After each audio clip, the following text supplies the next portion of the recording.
Look at the new car. Ooh, shifter. The new inside. Ooh, that's a little rough back there. A little rough. But it's ours. It's ours now. Okay, so check it out. We made it back. And yeah, we got a lot of work to do. As you guys can see from some of the footage, this thing has been neglected for many, many years. So we're going to start working on getting everything stripped off of this and figure out what parts we're going to need. As you guys can see, we have a forest growing inside of our car, so we have that we got to attend to. But you also see here we got some body panels down here we got to replace. Plus side is, I don't want to get my hopes up, but I'm pretty sure I found a seller that actually has two more of these, an 86 and an 87, both SIs, which will be perfect for this because the SI platform is just a little bit different than the base model. But we're going to go pick both those up for parts cars. And then we're going to basically strip down the parts that we need to for this project here. Get this this one here all finished up. Take it out to cruise in the coast. It will not be cleaned up and ready to go 100%, but we know we want to advertise it. We want to show people what we're doing and follow the build, interact with people. People are always asking about different things. And so we're going to just take it out there and show it off. And everybody is all about the second generation CRX. This one's going to be just a little bit different. We want to build out the first generation CRX for it. I'm going to hook my jump pack to this, do a bypass to it. So even though I don't have a car battery, that should be enough for us to be able to play around with it and see what we need to do to get everything going. I might even try to take the spark plugs out, put my borescope down it, and see what's down there and go from there. We're not doing too much with it. For right now, we're just gonna clean it up and get it ready. But I do want to open the sunroof, and that requires some power.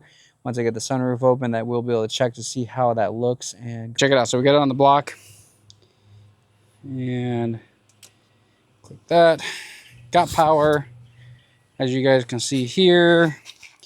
Got power to it, and I'm trying to get this here to work. So it tries. Can't do this one-handed. I gotta kind of use my hand to kind of pry up on it and go from there. Plus it keeps resetting itself. So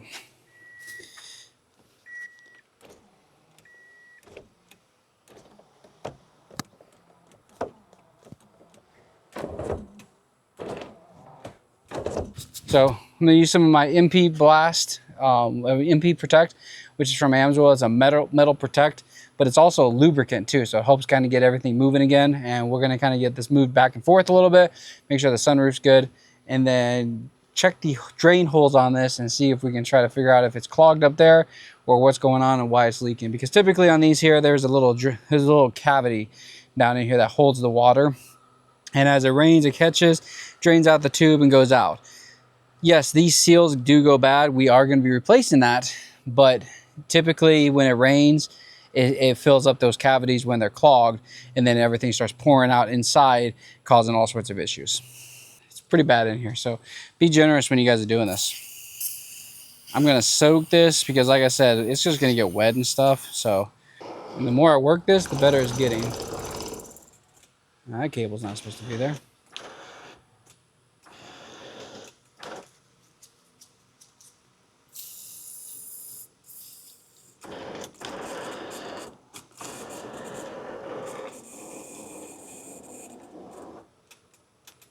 And the nice thing about this is a lot of guys use this. They'll literally coat their whole under truck to help keep from rust happening. So in the Midwest and all that kind of stuff, that actually helps prevent that. And the nice thing about this is because I got the Wolf box, it doubles up as a compressor for us to be able to use that. So basically I take this, hook the hose to it, and I've done this many times, even on the jet skis. Take that, put the little adapter on it, and then I basically feed it back up through the other way, and that'll help me feed and see where it's coming from up here.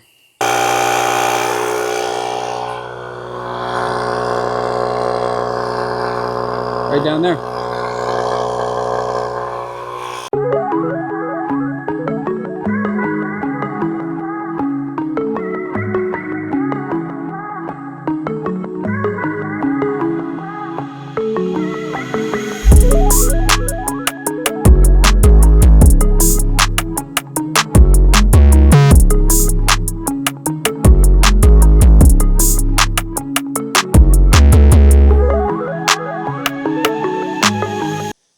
Now check it out.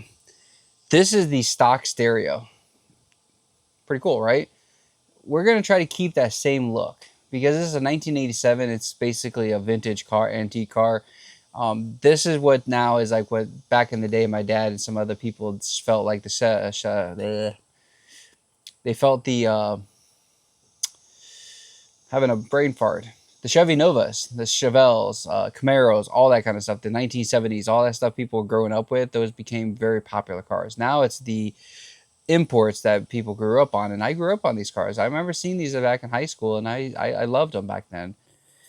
So check it out. This is the D15 A3, and it's stamped right here on the plate. See if I can try to get a good shot of that. Yep, cool. Doesn't have a battery. Somebody started working on it. As you guys can see, the wiring and stuff's all kind of is still intact as far as what it is. But we had some rodents in here, so check it out. Got wires chewed here, chewed here, chewed here. They've had a heyday. So I took this plug off here and just for an experiment to see if I can take it apart and actually fix it. And I was able to pull the pins out, repin it, rewire it, put it back through, and then we'll splice it into these wires here and clean all this up. The reason this car doesn't run right now is not because of that.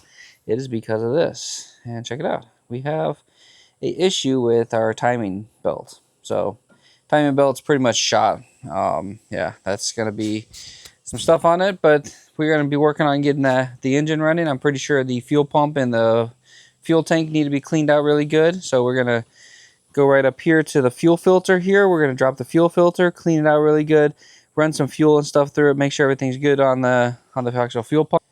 So even though this thing's a 1987, doesn't mean that we can't have some 2026 technology built into it. So the stereo here, we are actually going to be getting rid of the stereo, but with a twist. Pioneer makes a retro looking stereo that makes it look like it's from the 80s and 90s. We're going to put that in here, but it gives you the capability of doing Bluetooth. So we can still use our phone and use some of the modern technologies. Now, part of that is I'm going to be using our iPod Classic for some content and stuff to kind of show you guys all that and kick it back old school like that.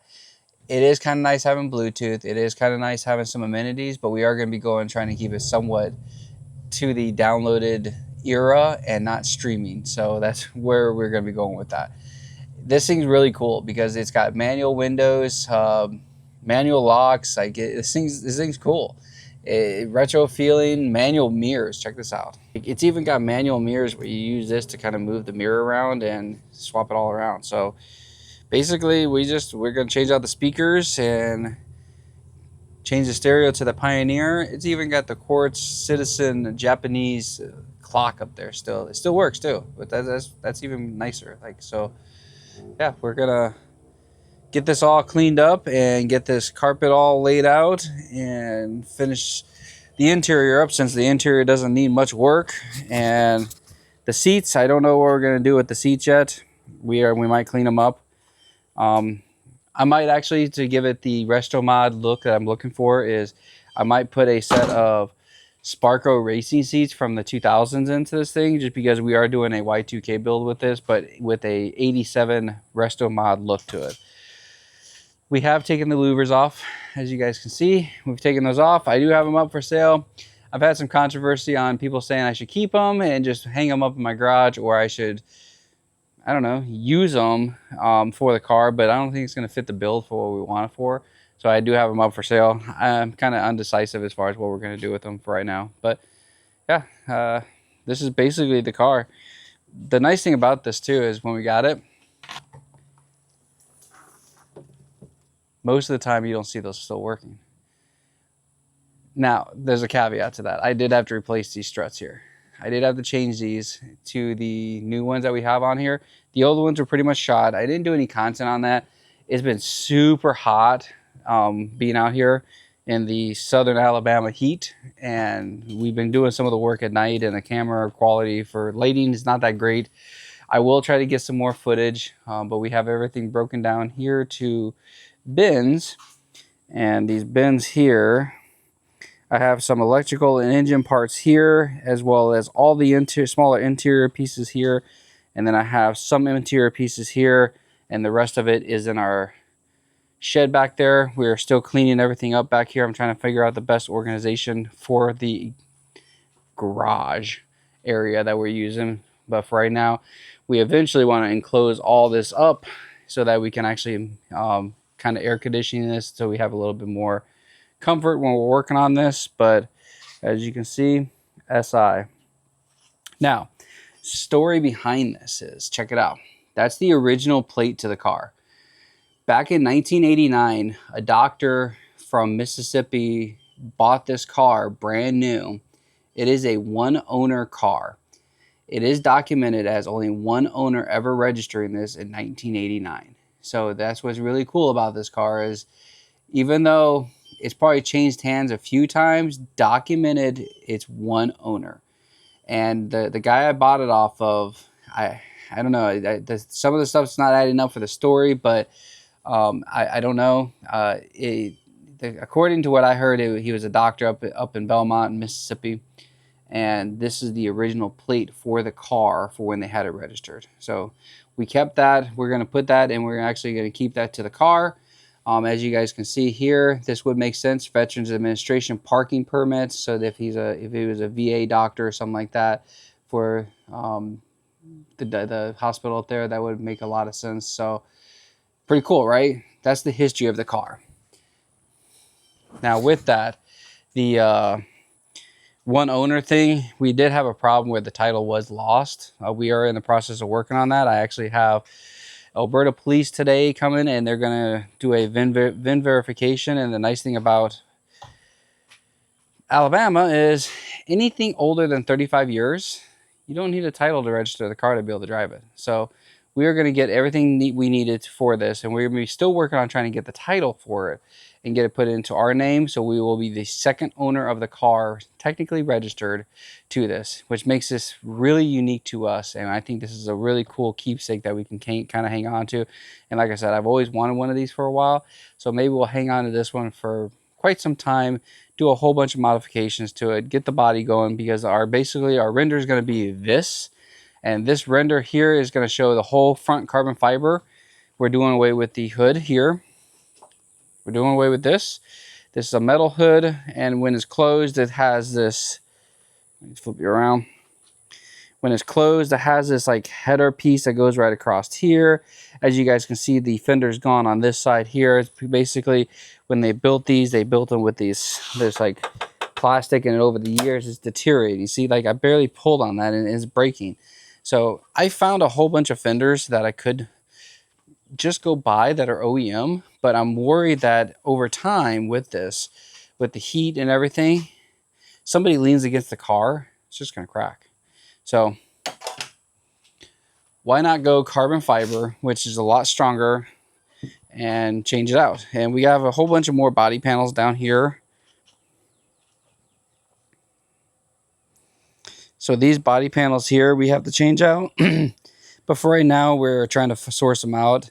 And I might try to retrofit something here, and we might try to make our own and try our hand at doing custom woven carbon fiber pieces that we basically make a mocking for and create ourselves. Because like I said, the plastic over the years with the heat, cool, all that kind of stuff deteriorates the plastic, destroys it, and they made this car light. This car is literally 1,800 pounds, and with the motor, the D15 will only produce 91 horsepower back in the day. We're not keeping that in there. We're looking at a B18 C1 swap that we're going to do here to this, which is going to be a GSR swap to it, and do the transmission upgrade, do an OBD 0 to OBD 1 conversion for the ECU. And yeah, there's going to be a lot of stuff we're going to be doing to this over the next few months. Right now, we're just trying to get it running. We're going to get it going, and we're taking it over to Cruising the Coast. So if you guys are going to be at Cruising the Coast, make sure you guys come check us out if you guys see the car. It's going to be registered, and we're going to be taking it to all sorts of events over there in different spots, like probably Cruise headquarters and some of the other places out there to show it off. And we want people to subscribe to this. We want people to follow us and show us their builds as far as what they're doing. What are they doing? What new school, old school, what is it? We don't really care, because you know something, we're a car channel. We love seeing everything out there. So yeah, that pretty much is going to wrap up this video. And like I said, this is a shorter video. We're just kind of talking more about the actual car and what we got. And I know I haven't really done anything too much to this besides show you guys the interior of the before and the after. But I promise you guys, there's going to be a lot more content of how-tos and different things we're going to be doing. Like I said, I wanted to test it out to make sure I could do it, but I'll go through and show you guys how to do this here and show you the whole wiring for this and how we're going to repair it. This motor will be for sale once we get it running. Once we get it running, everything's good on it, because we have a timing belt coming. Once we get that all situated and running and we decide to pull it in the transmission, I've actually got people asking about that. They want the motor because they're trying to do an old school build where they're trying to put the car back to get back to the original OEM spec of it. I thought about keeping the car because technically it is numbers matching, but I don't think there's really a number to that block to this car. So maybe there is, maybe there isn't. Comment down below if there is. If there is, then I want to know about it, because maybe I might actually save the motor, put it in our back area for right now, store it just in case we ever decide to flip it back to the OEM engine and everything. But for right now, she is going to be getting some power, and we're going to be putting a B18 in this bad boy. We looked at a B16. We felt like a B18 would probably be a little bit better for more power. And we're going to crank her up to about 250 to 260 horsepower stock on that block. And from there, then we're going to get probably a little nastier with maybe a little turbo or something and see what she does and spice her up some. So thanks for watching. If you guys follow all the way through the video, appreciate it. That helps all the algorithms and everything that we're doing on YouTube. And we'll see you on the next one. Peace.